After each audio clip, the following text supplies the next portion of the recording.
Ukraina punya senjata rahasia dalam perang melawan Rusia, dan itu bukan yang Anda kira.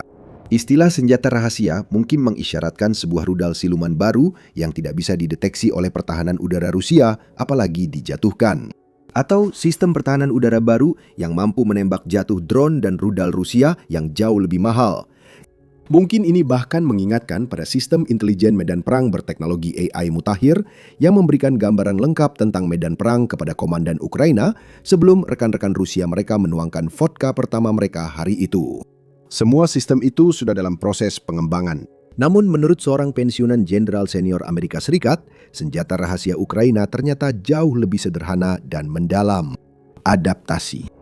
Dalam opini terbaru di jurnal terkemuka AS The Bulwark, Letjen Mark Hertling Purno menyampaikan argumen meyakinkan. Kemampuan Ukraina untuk berpikir maju dan berinovasi membuatnya merebut kembali inisiatif strategis di tahun kelima perang. Berikut analisis Hertling tentang situasi dan implikasinya pada hasil konflik. Hertling juga bukan sekedar pakar yang hanya duduk di kursi. Dia menjabat sebagai Komandan Angkatan Darat Amerika Serikat di Eropa pada 2011 sampai 2012. Dia juga memimpin divisi lapis baja pertama di Jerman, sebuah divisi multinasional dari pasukan utara selama peningkatan pasukan di Irak dari tahun 2007 hingga 2009. Jadi dia tahu banyak, tidak hanya tentang kawasan Eropa Timur, tetapi juga tentang bagaimana perang sebenarnya dijalankan dan dimenangkan secara operasional dan strategis. Dan justru pengalaman langsung yang luas inilah yang dia gunakan untuk membangun argumen ini. Ada banyak alasan mengapa Ukraina berhasil merebut kembali inisiatif strategis, tetapi semuanya bermuara pada prinsip yang sama, yaitu adaptasi, tulisnya. Sudah lama diakui bahwa rencana pertempuran jarang berjalan sesuai rencana. Kesimpulan ini mungkin paling baik dirangkum dalam kutipan terkenal dari Marsekal Lapangan Prusia, Helmut von Moltke yang tua, meskipun sering keliru dikaitkan dengan sesama orang Prusia, Jenderal Karl von Clausewitz.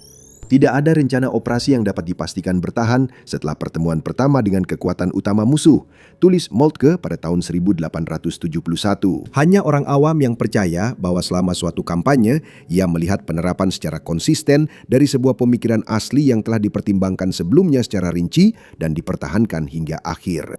Sebagai akibat dari kebenaran dasar ini, Hertling mengatakan para pemimpin militer selalu mengerahkan upaya besar untuk memikirkan cara mengakali lawan dan mendapatkan keunggulan karena peperangan tidak pernah bersifat statis. Salah satu pihak sering goyah atau lengah sehingga pihak lain bisa menyesuaikan diri. Setiap medan perang selalu berkembang, setiap teknologi baru menciptakan peluang sekaligus risiko, dan setiap musuh pada suatu titik pasti menunjukkan kelemahan. Jadi, kemenangan pada tingkat yang besar bergantung pada kelompok komandan mana yang paling mampu mengenali perubahan kondisi dengan cepat, membuang asumsi yang sudah usang, dan beradaptasi secara tegas sebelum musuh melakukannya. Adaptasi-adaptasi ini seringkali melibatkan perubahan menyeluruh dalam strategi dan pelaksanaannya. Ukraina mengadopsi perang drone secara besar-besaran untuk mengatasi kekurangan personel dan persenjataan konvensional di medan perang, terutama dibandingkan Rusia.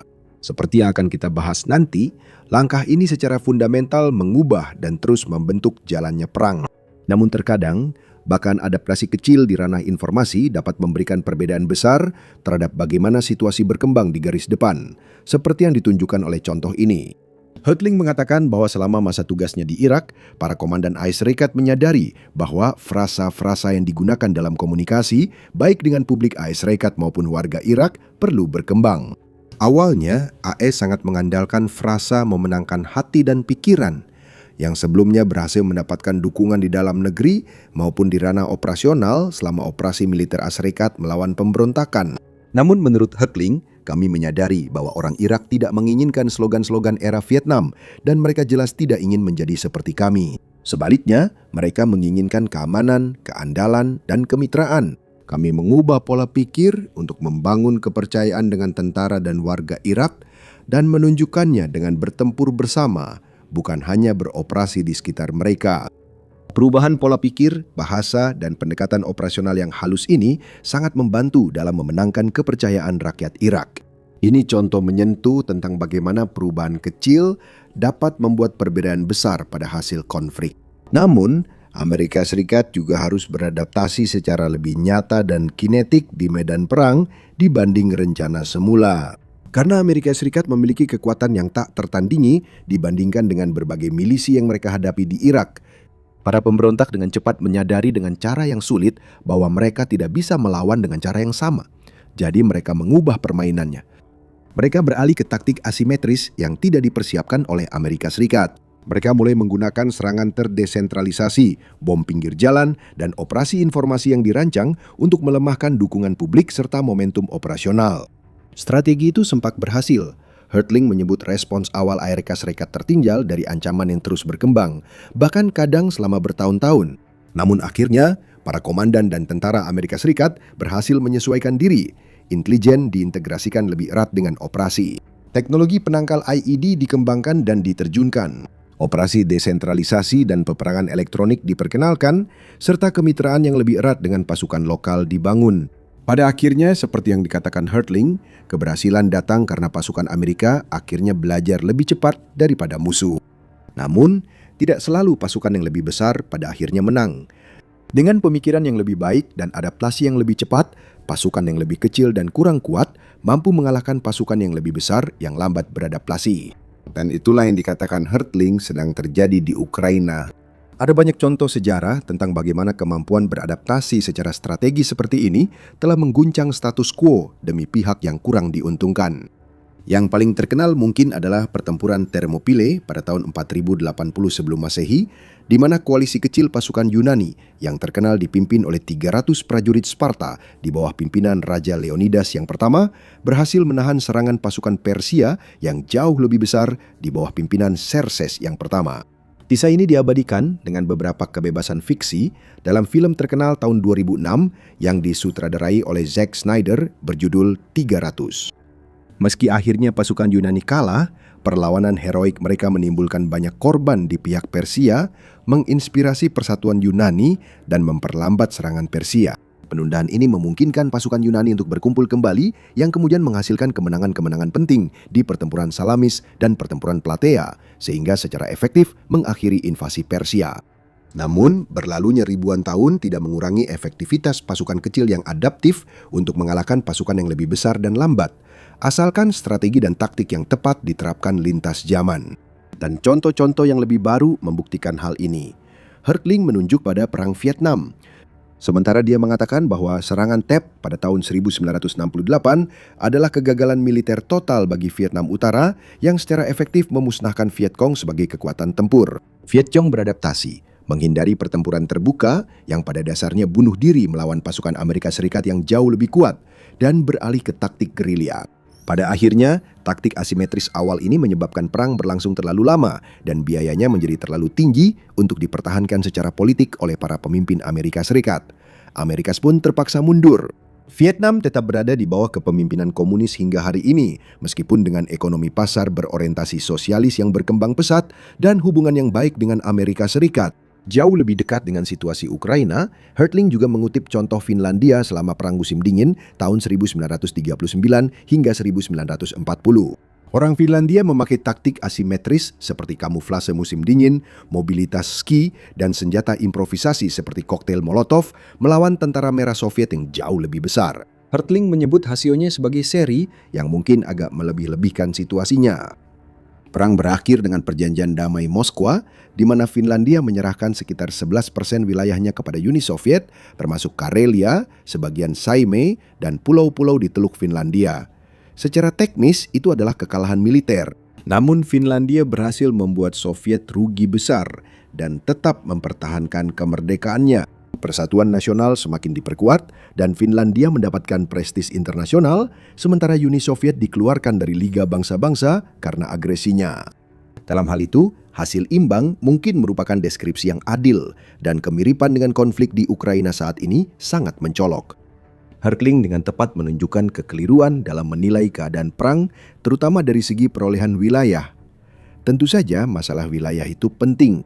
Rusia telah menduduki sekitar 20% wilayah Ukraina dan tujuan akhir Ukraina adalah mengusir Rusia dari seluruh wilayah tersebut dan merebutnya kembali.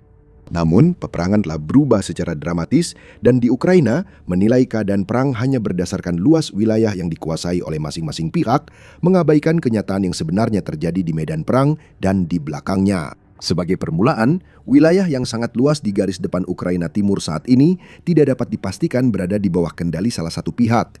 Pada kenyataannya, itu adalah zona abu-abu yang sangat luas, di mana kendali yang dimiliki oleh masing-masing pihak pun sangat rapuh. Drone FPV yang tersebar luas dengan jangkauan puluhan mil di kedua pihak membuat manuver lapis baja seperti dulu tak lagi mungkin. Kecuali dalam kasus langka, saat ini tidak ada pihak yang menyerang langsung dengan kendaraan lapis baja dan tank untuk merebut wilayah baru. Seringkali, taktik seperti itu hanya menghasilkan deretan kendaraan hangus yang dipamerkan lawan dalam video. Sekarang, lebih sedikit justru lebih efektif. Kedua belah pihak kini cenderung maju dengan kelompok infanteri kecil yang didukung oleh artileri dan drone. Desa, atau sisa-sisanya, yang dikuasai satu pihak, sering hanya dijaga oleh beberapa pasukan. Wilayah di luar desa yang dikuasai, masih ada pasukan pihak lain, meski peta pertempuran menunjukkan area itu di bawah kendali satu tentara. Taktik kelompok kecil seperti ini, ditambah dengan panjangnya garis depan dan kekurangan personel di kedua belah pihak, berarti sejumlah kecil infanteri kadang-kadang dapat menembus jauh ke belakang posisi maju musuh dan bertahan di sana. Dengan pasokan rutin yang dikirimkan melalui drone, mereka bisa mempertahankan posisi ini selama berbulan-bulan, secara efektif menghancurkan anggapan bahwa musuh memiliki kendali yang aman atas wilayah tersebut. Penggunaan drone yang sangat luas berarti garis depan tidak pernah benar-benar tetap. Namun, drone juga secara efektif telah menarik apa yang disebut sebagai wilayah belakang dekat ke dalam medan pertempuran itu sendiri. Masa ketika tentara maju berbaris, membangun posisi baru, lalu mempertahankannya dengan logistik dan gudang yang aman hingga puluhan mil ke belakang, kini telah berakhir. Saat ini, dengan pengawasan satelit dan drone, serta berbagai rudal dan peluru presisi yang beroperasi, wilayah belakang dekat tidak lagi seaman dulu. Memang, bagi kedua belah pihak, melemahkan logistik, mengganggu komando dan kendali, serta menghancurkan persediaan di wilayah belakang dekat, tampaknya telah menjadi prioritas setinggi menyerang pasukan garis depan yang maju. Hertling menilai Ukraina beradaptasi dengan realitas medan perang baru lebih cepat dan efektif daripada Rusia. Strategi Ukraina dengan drone, serangan presisi, peperangan elektronik, serangan ke infrastruktur industri jauh dari garis depan, serta sanksi jarak jauh, Presiden Volodymyr Zelensky membuat Ukraina kembali mengambil inisiatif dalam perang ini. Sebagai bukti, dia menunjuk pada penilaian terbaru dari Institute for the Study of War atau ISW yang menyatakan demikian. Pasukan Rusia mengalami kerugian wilayah bersih di seluruh medan perang pada April 2026 untuk pertama kalinya sejak serangan Ukraina di Kursk pada tahun 2024. Sekarang hanya pengingat singkat untuk berlangganan saluran ini jika Anda belum melakukannya. Di The Military Show, kami menyajikan pembaruan harian perkembangan militer utama dan pembahasan mendalam maknanya. Tekan tombol berlangganan agar Anda selalu update. Sekarang, tergantung dari mana Anda mendapatkan berita, angka ISW itu menjadi bahan perdebatan. Klaim ISW bahwa Ukraina berhasil merebut kembali 72 mil persegi wilayah secara bersih selama bulan April telah banyak dipublikasikan di media barat dan Ukraina, tetapi sayangnya belum banyak bukti independen yang mendukungnya, setidaknya untuk saat ini. The Economist War Tracker menunjukkan bahwa tahun ini Rusia mengalami kerugian wilayah yang kecil namun berkelanjutan untuk pertama kalinya sejak Oktober 2023, tetapi tanpa mengkonfirmasi skalanya. Dan hanya itu saja. Dari pihak mereka, Rusia menggambarkan situasi yang sangat berbeda. Kepala Staf Umum Rusia Valery Gerasimov baru-baru ini menyatakan bahwa pasukan Rusia telah merebut lebih dari 1.000 mil persegi wilayah, merebut 80 permukiman dan membebaskan permukiman terakhir yang tersisa di Oblast Luhansk selama tahun 2026. Rekaman yang telah diverifikasi lokasinya tampaknya membenarkan setidaknya bagian terakhir dari pernyataan tersebut. Hertling menyebut perbedaan klaim ini sebagai kesenjangan yang makin melebar antara klaim Kremlin dan realitas perang. Namun, tak ada yang benar-benar tahu apa yang terjadi. Seperti yang telah kami jelaskan, bagi kedua belah pihak, menggambarkan wilayah sebagai sepenuhnya dikuasai, sampai garis depan bergerak puluhan bahkan ratusan mil lebih jauh ke wilayah musuh, kemungkinan besar adalah hal yang tidak jujur setidaknya. Sebagian besar wilayah itu, pada kenyataannya, adalah zona abu-abu, di mana kendali tidak pernah benar-benar aman, dan posisi bisa berpindah tangan, terkadang beberapa kali dalam satu hari. Hertling tidak melihatnya seperti itu. Menurutnya, pemimpin militer senior yang melebih-lebihkan keberhasilan sering menunjukkan kelemahan institusi yang lebih dalam. Dalam sistem otoriter, para pemimpin sipil dan militer seringkali berusaha membentuk laporan untuk memenuhi harapan daripada kenyataan operasional.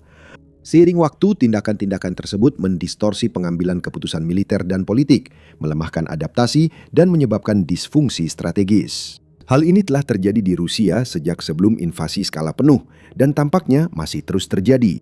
Dia mungkin benar, tapi itu adalah argumen yang berbahaya.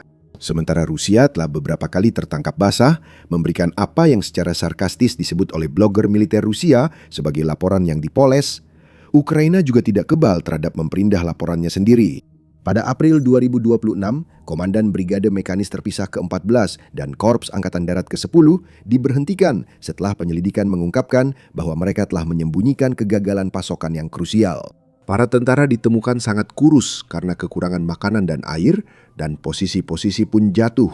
Staf umum menyatakan bahwa komando sebelumnya telah menyembunyikan keadaan yang sebenarnya. Sebelumnya, pada akhir tahun 2025, para komandan Brigade Mekanis ke-54 dan Brigade Serbu Gunung ke-10 dipecat karena secara sistematis memalsukan laporan. Mereka berbohong soal mempertahankan posisi di sekitar Sivers yang sudah ditinggalkan, sehingga kota itu direbut Rusia dengan perlawanan minimal. Sayangnya, kejadian seperti ini bukan insiden terisolasi. Seperti yang dikatakan oleh pembuat film Ukraina sekaligus komandan batalion Oleh Sentsov kepada media Ukrainska Pravda, jumlah kebohongan di negara kita sangat besar dan di dalam militer jumlahnya benar-benar tak terukur. Menurut logika Hertling, itu akan membuat Ukraina, seperti Rusia, menjadi sistem otoriter. Dan tentu saja itu bukan maksud yang ingin dia sampaikan. Maksudnya adalah, sementara Rusia berbohong tentang pencapaian wilayah dan sedang kesulitan, Ukraina terus berkembang secara taktis dan operasional. Bagian kedua pernyataan itu jelas benar. Menurut Hertling, komandan Ukraina sadar mereka tak bisa terus-menerus mengorbankan peluru artileri, kendaraan lapis baja, dan prajurit untuk menghadapi musuh yang lebih besar dan punya cadangan lebih banyak.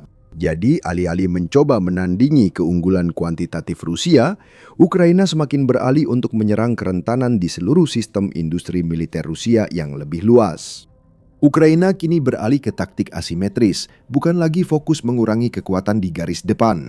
Secara khusus, dengan sangat meningkatkan persediaan drone serang jarak jauh dan misilnya, Ukraina semakin menargetkan infrastruktur, logistik, produksi energi, sistem navigasi, dan fasilitas industri yang menopang operasi tempur Rusia. Dan tampaknya tidak ada keraguan bahwa serangan-serangan ini menimbulkan kerugian besar.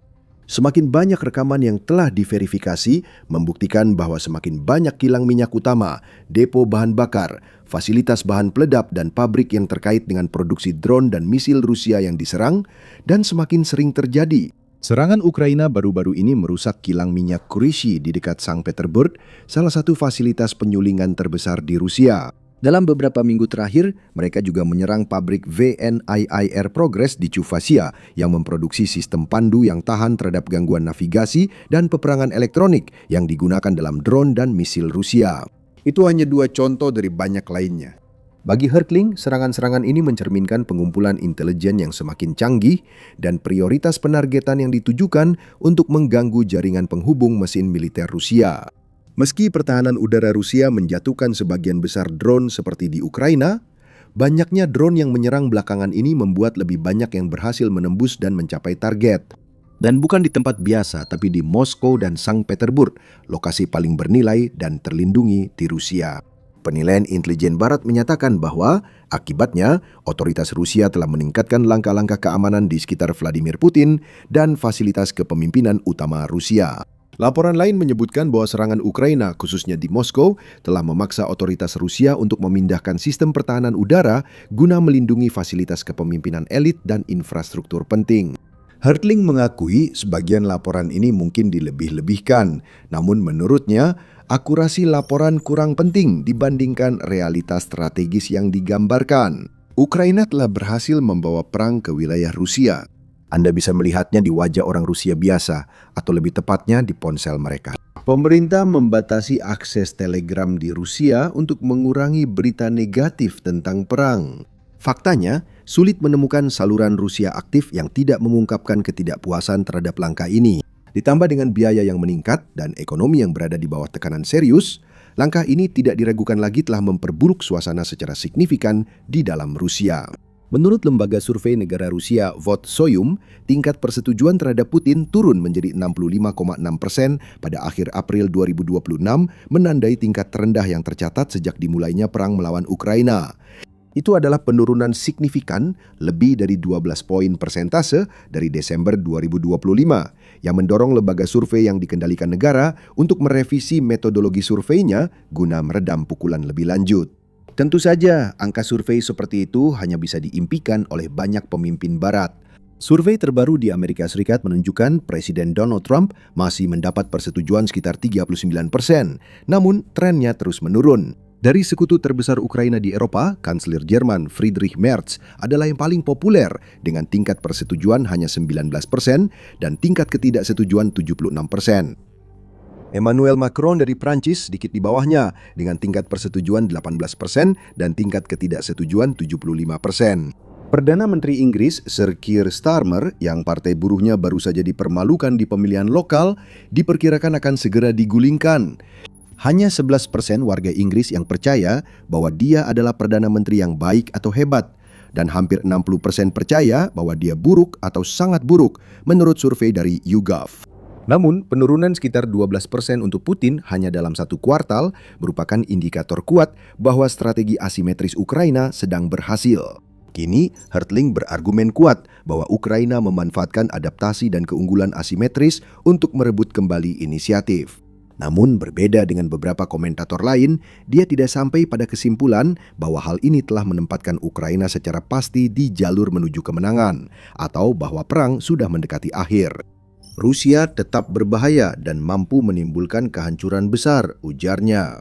Dia juga mengakui masalah besar Ukraina terkait kekurangan tenaga kerja, fakta bahwa Ukraina sepenuhnya bergantung pada bantuan asing untuk tetap berfungsi sebagai sebuah negara, dan bahwa Ukraina berada pada posisi yang sangat tidak menguntungkan dalam perang yang kini berubah menjadi perang gesekan yang melelahkan.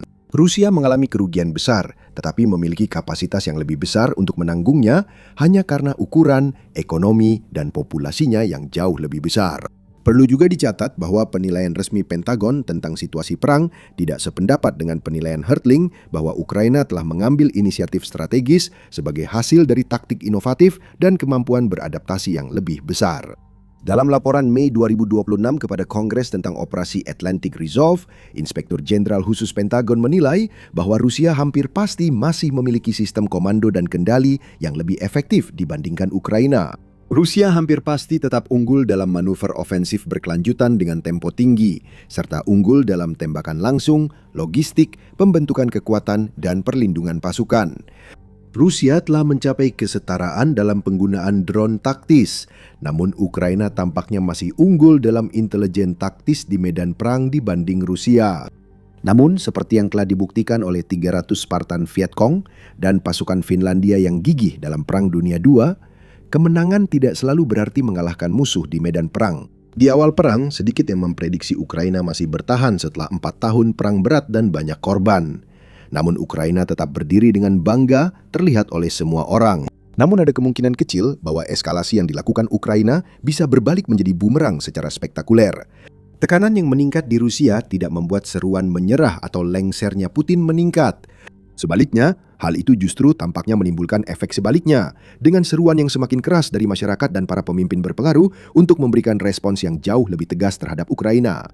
Karena masih diperdebatkan berapa banyak kekuatan konvensional Rusia yang tersisa untuk menyerang, ada kekhawatiran Rusia bisa memakai senjata lebih mematikan seperti nuklir taktis atau strategis.